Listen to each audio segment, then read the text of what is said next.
Praise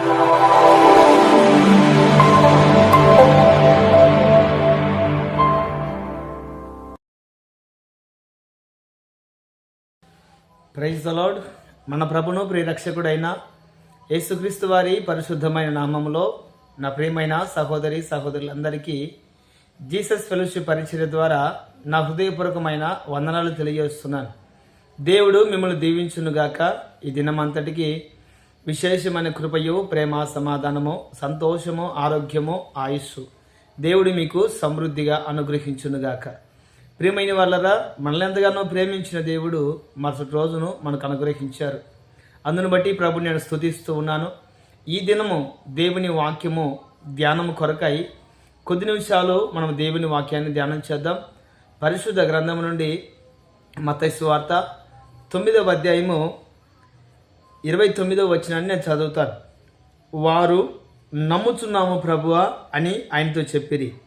అప్పుడు ఆయన వారి కన్నులు ముట్టి, మీ నమ్మిక చొప్పున మీకు కలుగునుగాక అని చెప్పినంతలోనే వారి కన్నులు తెరవబడెను. చదవబడిన వాక్య భాగంలో యేసుక్రీస్తు ప్రభుల వారు 2025 సంవత్సరాల క్రితం ఈ లోకంలో కృపా సత్య సంపూర్ణుడుగా మన మధ్యలో సంచరిస్తూ దేవుని మహిమ కలిగిన పరిచర్ని కొనసాగిస్తూ ఆయా ప్రాంతాలు, పట్టణాలు సంచరిస్తూ ఉన్నటువంటి దినాలలో ప్రజలందరూ యేసుక్రీస్తు ప్రభుల వారు ఎక్కడ అడుగు పెట్టినా విస్తారమైన ప్రజలు ఆయన ఎదురుకు వచ్చేవారు. తండోపతండాలుగా జనము ప్రవాహం వల్లే ఆయన ఎదురుకు వచ్చేవారు.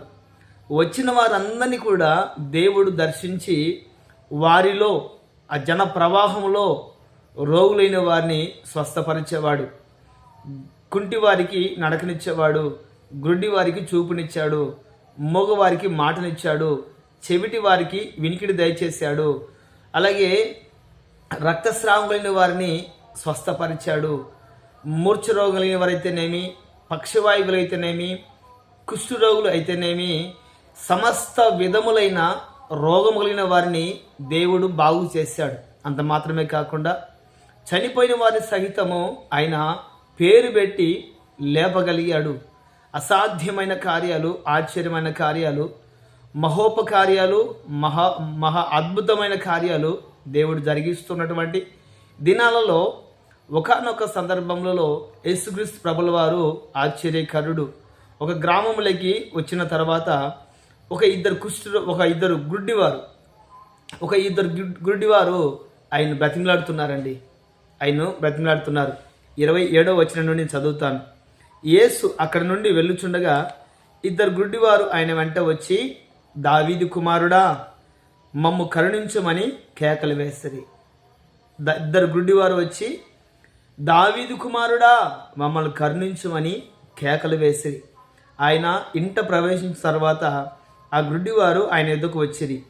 యేసు, నేను ఇది చేయగలనని మీరు నమ్ముచున్నారా అని అడిగాను. నా ప్రియమైన దేవుని ప్రజలారా, చదవబడిన వాక్య భాగములో యేసుక్రీస్తు ప్రభుల వారు వెళుతున్నటువంటి సందర్భాలలో ఒక ఇద్దరు గుడ్డివారు వచ్చి, దావీదు కుమారుడా, యేసు మమ్మల్ని కరుణించుమని బిగ్గరగా కేకలు వేశారండి. యేసుక్రీస్తు ప్రభుల వారు ఆయన పిలిచిన వారిని, ఆయన తలచిన వారిని, ఆయన నమ్ముకున్న వారిని దాటి వెళ్ళే దేవుడు కాదండి. వారు కేకలేసిన వెంటనే వారి వైపు తిరిగి, అయ్యా నేను మీకేం చేయాలి అని అడిగినప్పుడు వాళ్ళు ఇద్దరు గుడ్డివారైనటువంటి సంగతిని యేసుక్రీస్తు వారు గమనించారు. తర్వాత వాళ్ళు, దావీదు కుమారుడా మమ్మల్ని కరుణించమని కేకలు వేశారండి. ఎందుకు కరుణించమని అడిగారు అంటే, వాస్తవంగా అప్పటికే వారు చూపును కోల్పోయారు. ఇద్దరు గుడ్డివారై ఉన్నారు. చీకటి అంధకారం అయిపోయింది. బ్రతుకు చీకటిమయంగా మారిపోయింది. ఎవరు ఎలా ఉన్నారో, పరిస్థితి ఎలా ఉందో, సమాజం ఎలా ఉందో, లోకం ఎలా ఉందో, దేవుడు ఎలా ఉన్నాడో తెలుసుకునేటువంటి అంధకారమైనటువంటి జీవితాన్ని వాళ్ళు జీవిస్తున్నారు. మమ్మల్ని కనికరించండి అని యేసుక్రీస్తు ప్రభుల వారిని అడిగిన వెంటనే యేసుక్రీస్తు ప్రభుల వారు అంటారు, నేను ఇది చేయగలనని, నేను మీ చూపును తెప్పించగలనని, నేను మీకు బాగు చేయగలనని మీరు నమ్ముచున్నారా అని అడిగినప్పుడు వాళ్ళు, ప్రభువా మేము నమ్ముతున్నామయ్యా అని చెప్పిన వెంటనే యేసుక్రీస్తు ప్రభుల వారు వారి కన్నులు ముట్టి మీ నమ్మిక చొప్పున మీకు కలుగునుగాక, మీ నమ్మిక చొప్పున మీకు కలుగునుగాక అని చెప్పిన వెంటనే ఆ చెప్పినంతలోనే వారు చూపు పొందినట్లుగా, వారి కన్నులు తెరవబడినట్లుగా వాక్యము గ్రంథస్థం చేయబడింది. ప్రియమైన వాళ్ళరా, ఇక్కడ యేసుక్రీస్తు ప్రభుల వారు పదే 2 సార్లు ప్రస్తావించారు. ఏంటి ఆ మాట అంటే నమ్మకము, నమ్మకము. ఇద్దరు గుడ్డి వారికి చూపు రావడం గల కారణము ఏమై ఉంటుందంటే నమ్మకము. కనుకనే యేసుక్రీస్తు ప్రభుల వారు అంటారు కదా, నేను ఇది చేయగలనని మీరు నమ్ముతున్నారా? నమ్మితే మీరు నమ్మునట్లుగానే అది మీకు కలుగునుగాక అని చెప్పారు. వాళ్ళు నమ్మారండి, నమ్మారు. చెప్పినంతలోనే, ఆ మాట చెప్పినంతలోనే వారి కళ్ళు తెరవబడినట్లుగా వాక్యం సెలవిస్తుంది. నా ప్రియమైన వారులారా, ఇదిగో ఈ ఉదయకాల సమయాన దేవుడు మనల నుండి కోరుకున్నది ఏంటి అంటే నమ్మకత్వాన్ని కోరుకుంటున్నాడు. అంటే నమ్మకము, దేవుణ్ణి నమ్మటము. నమ్మకత్వం వేరు, దేవుని నమ్మటం వేరు. ఎందుకు మన జీవితాల్లో ఇంకా ఆశ్చర్యమైన కార్యాలు అయితేనేమి, అనుకున్నది జరగకపోవడం అయితేనేమి, దీర్ఘకాల వ్యాధులు నయమైపోవడం అయితేనేమి, దయ్యపు శక్తుల చేత నుండి విడిపించబడకపోవడం అయితేనేమి, ఇంకా మనం ఏదైనా కోరుకున్నది, అనుకున్నది జరగకపోవడం గల కారణం ఏంటంటే మనం ఇంకా నమ్మట్లేదు. దేవునికి సమస్తము సాధ్యము. ఆయనకి అసాధ్యమైనది లోకములో, భూమి మీదను ఎక్కడ కూడా లేదు.